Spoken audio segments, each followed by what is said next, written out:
holiday spending are in, and they're big. Online sales up 30% yesterday compared to the same day a year ago. Joining us now is Paul Oster. He's the owner of Better Qualified. Now, that is a credit repair company. Paul, welcome to the program. Thanks for having me. You're a viewer, aren't you? I am. So you know what to expect? I do. Okay, this is combat That's why I'm sweating. Okay. I put it to you, you do credit repair for individuals and for companies. Yes. It's in your interest for people to go deep into debt and to need credit repair. You are cheering on this consumer society. You are cheering on Black Friday selling and buying when people can't afford to buy, aren't you? No, we're actually dealing with the aftermath. Yeah, so we don't cheer people on. But you want that aftermath. No, we don't. The reason why I'm on the show and the reason why I recently spoke down in Washington, D.C. at a government affairs conference is to change the system. What system? The credit bureaus and the credit reporting system. What's wrong with it? Everything is wrong with it. Well, wait, from the ground up. But that's all you've got. You've got three companies, right? Exactly. What's wrong with them? Well, they are for-profit companies. They are not government agencies. And you're not? I am. But I also don't control the lives of 300 million people. So you have three repositories that collect the data on all of us as consumers. Then you have a separate company, the Fair Isaac Corporation, that generates our credit scores. The government consistently tries to put their thumb on monopolies in this country, but yet they overlook the one company, there's only one, that generates the credit scores for 300 million people. All right. Why is that? Okay, if you think it's fixed and it's a monopoly and the government's got its thumb on it, what system would you put in place? Real fast. I would probably follow the guidelines of the Consumer Financial Protection Bureau. And what they're doing is they're going to try and come up with a better system. I'm the first person to agree that we need a tool to measure 300 million people.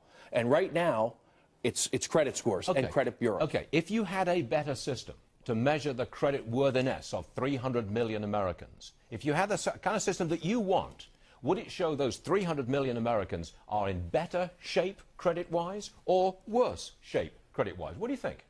I think it would show that they're in better shape than they actually are, because everyone was stricken with the downturn of the markets and the housing debacle that we all face. So when someone has a 130-day late payment and it costs them 30 points on their credit score, but yet they've paid their bills on time for the past 20 years, to me, that's a flawed system. It's interesting. How much do you charge to rectify somebody's bad credit? That depends upon the amount of work that has to be done. There's not a fixed price in place. So Stuart Varney comes to you, and I've got... Average cost is $800. $800? That's right. So if I've got a lousy credit score, that would be, say, 500. That's a pretty bad score, isn't it? That's a bad score. I pay you $800 and you get me a score of 700? Well, there are no guarantees, Stuart. Okay.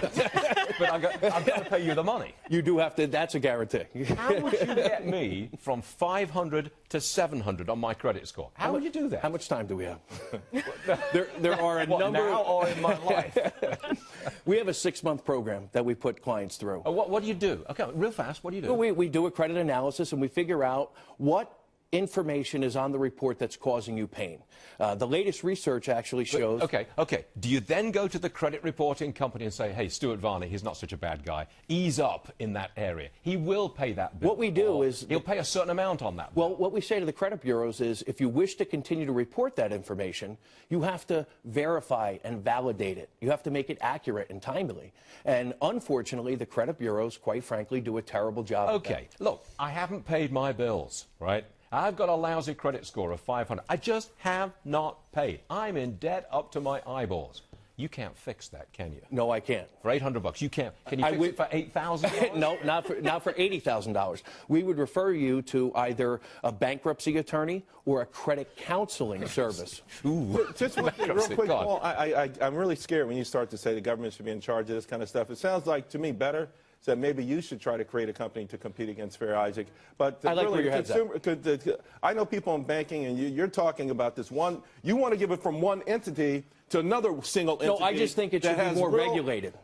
Not controlled, more regulated. Because I don't think anybody would argue with the fact that the system that's in place right now is not working. Wait a minute.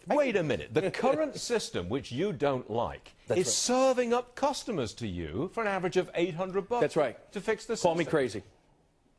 Call me crazy. Put me out of business. I'm worried about a man who wants to fix a system which is supplying customers to him. Some people call me crazy, but that's the reality of the situation. I went into this business. I was in the mortgage industry as a mortgage broker. And I went into the credit repair organization. Mortgage broker. Right. Oh, well. But at the end of the day, I truly went into the industry to change the system, not to take money from clients. But fortunately, over the past 7 years, we've helped lots of people fight the system. You know, I'm just bleeding right here, man. Yeah, are you a bleeding heart liberal, Stuart? Because that's not what I've seen. No, you watch the show. Would you come back on this program? I would love to. You really would? Yeah. Okay. All right, Paul Auster, thank you very much indeed. So Thanks for having me. Thank you.